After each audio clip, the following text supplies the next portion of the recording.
weight ratio. And of course, a nice set of abs. Stage right, please. Matt will place you on the bag.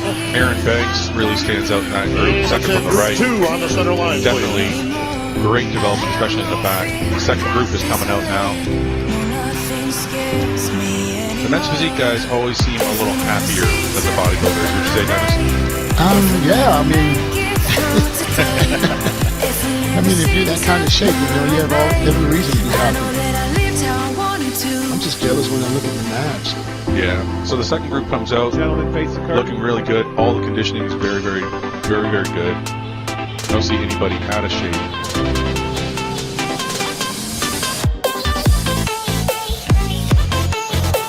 Hey, front.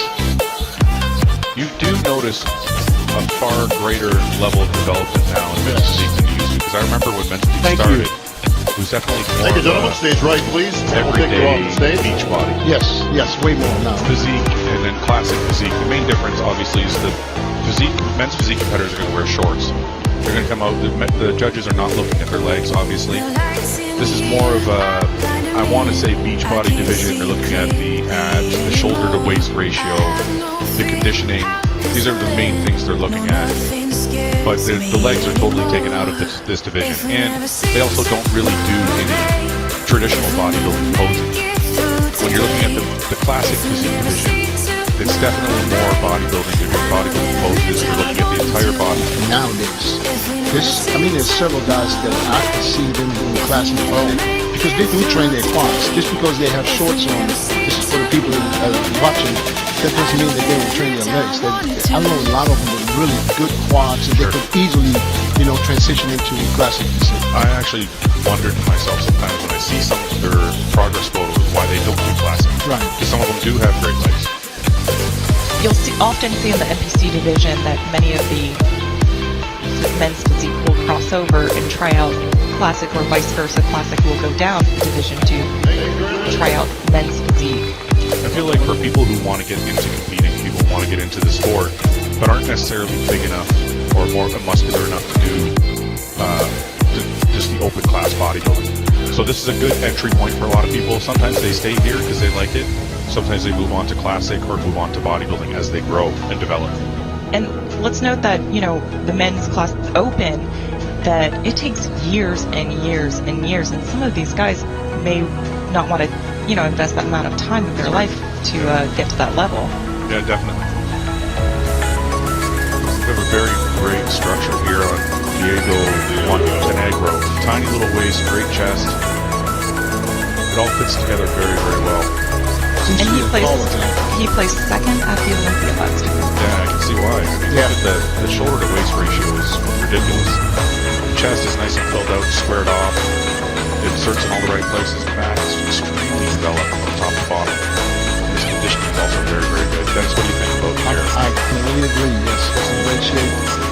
He's taking his time. He gives the judges enough time to see. Look at his back. Yeah. That's a lot of developing lower lats. For men physique competitors, his back development it's on an open bodybuilding level. I was just going to say there's some open bodybuilders that would like those lats. Yes. I saw Terrence pumping up backstage. Amazing physique. Very nice guy. Great ab development. So these guys in the gym, Dennis, how much time are they spending on that ab development? Because I know I see these guys doing abs far more than the open class bodybuilders. I think you got to have the abs to begin with.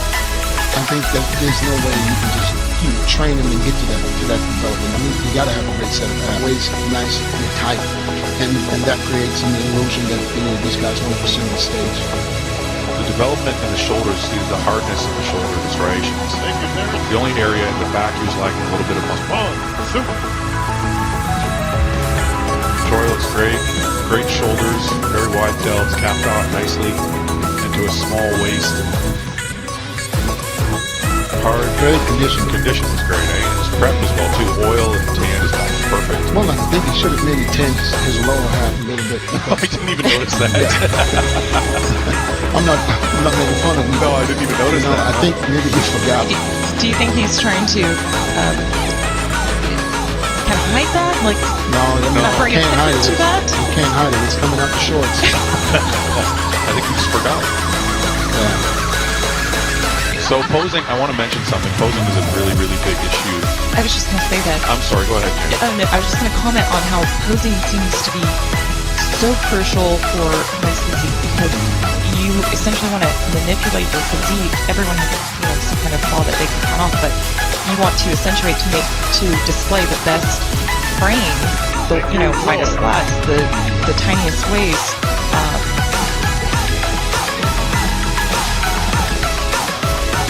Weatherspoon, very small waist, good chest development. I feel like could use a little bit more on the shoulders.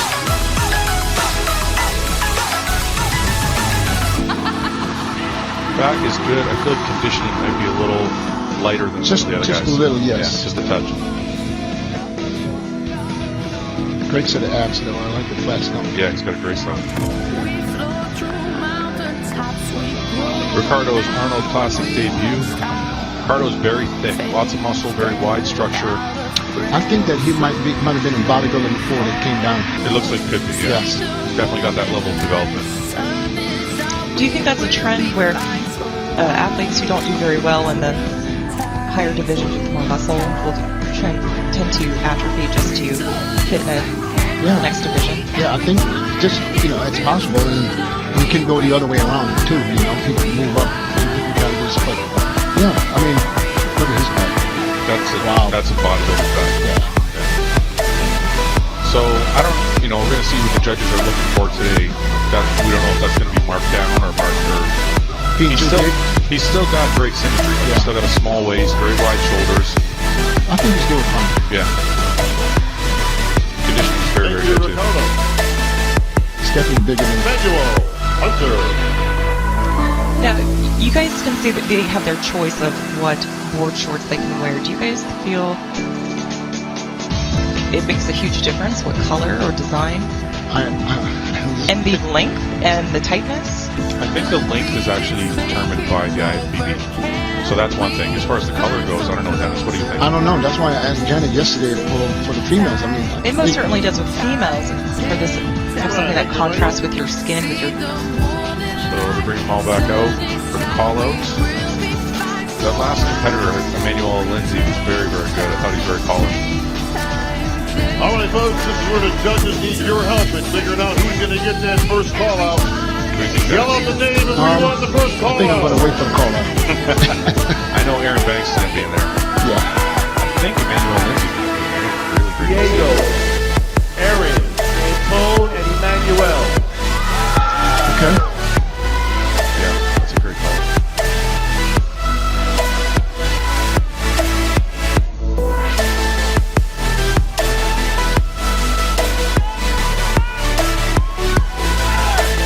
So again, as we said last night with the bodybuilders, when they have physiques that look this good, they're almost looking for the weaknesses. Who has the most weaknesses? Because they're all very developed. If I see here, Diego, second from the left, back development might not be on par with some of the other guys.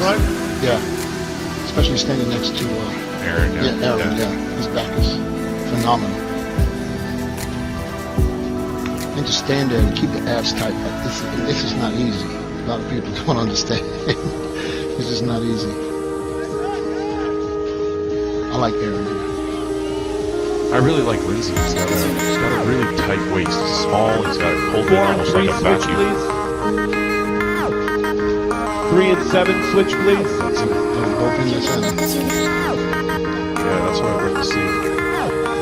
What do you think, Dennis? You look at Aaron and Emmanuel. You know what? I like the width. I feel like Aaron is doing a better job. I like the width of Emmanuel right now, to be honest. I feel like Aaron is doing a better job of presenting his physique, though. He's got more turn. Gentlemen, face the curve. Making his waist a little smaller. You know what? It's apples and oranges right now because they both look unbelievable. Oh, wow. James, what do you think between Emmanuel and Aaron? What do you say? Back development. It's crazy. Well, you guys notice at home the guy on the man on the left is just turning. He's not sure about the rest of the guys because he wants to get the best view to the judges. Gentlemen, face front. 9 and 3 switch, please.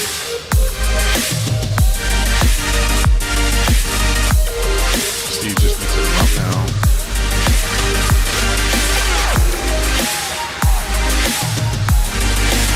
Aaron Gentlemen, thinks face the this curtain. is the second after he has something to prove. Definitely.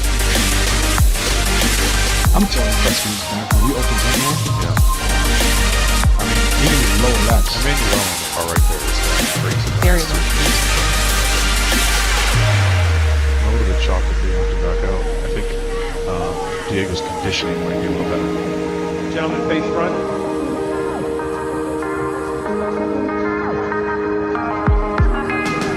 There's so much ad display on stage here.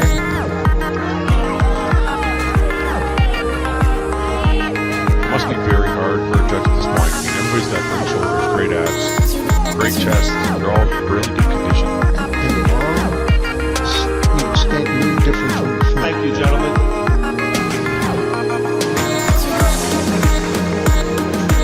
Danielle, Straley, I think this is harder to judge than classic. Well, it's kickboxing. Going through 6 or 7 mandatory poses, Yeah. you can start to see more weaknesses. Yeah, because you have all the more body parts to judge, you know, with the legs, and so this is hard. I think it's only doing 2 or 3 poses like that.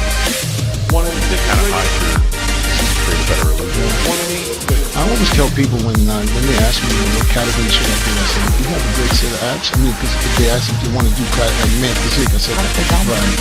Well, genetically too, I would say if somebody wants to men's physique, if you're somebody who's born with wider hips, you're probably going to have a little bit more trouble because you're going to have a wider waist that way too.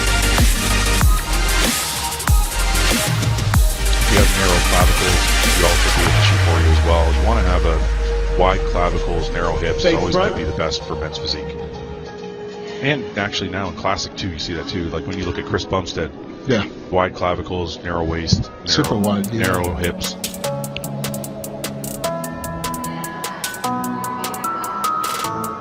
I know Choi didn't tan his legs, but he looks phenomenal. He does. You know, but is it going to hurt him? I don't know. They don't judge for legs, so does it really matter? I know, but don't you think that? The prep should matter. Yes. I'm really surprised that he didn't tan his legs. Thank you, gentlemen. Back in line. Maybe it's a strategy. Maybe it means his legs look up, or his upper body looks that much Diego, better. Yeah, that's what I That's heard. what you were meaning? Was that what you meant? Right, yes, Yeah. create that Antone, illusion. Well, I And think that Emmanuel. strategy is really helpful. Maybe he'll come back to finals with them. We'll tell him. We'll know him. him. 7 and 4, switch, All right. please. 7 and 4. Final call out.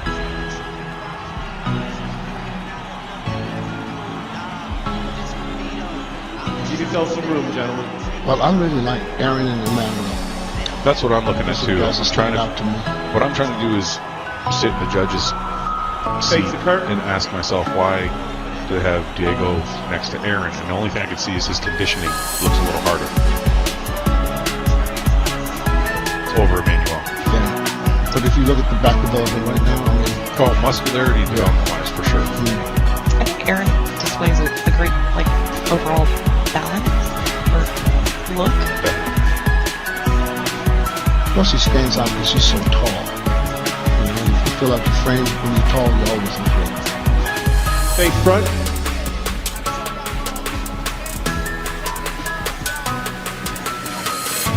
I feel like Aaron has a perfect front stance. He knows just how to stand, how to make his body look the best. Diego's stance kind of staying square on. That's what I'm saying. Everybody has a different way of positioning themselves.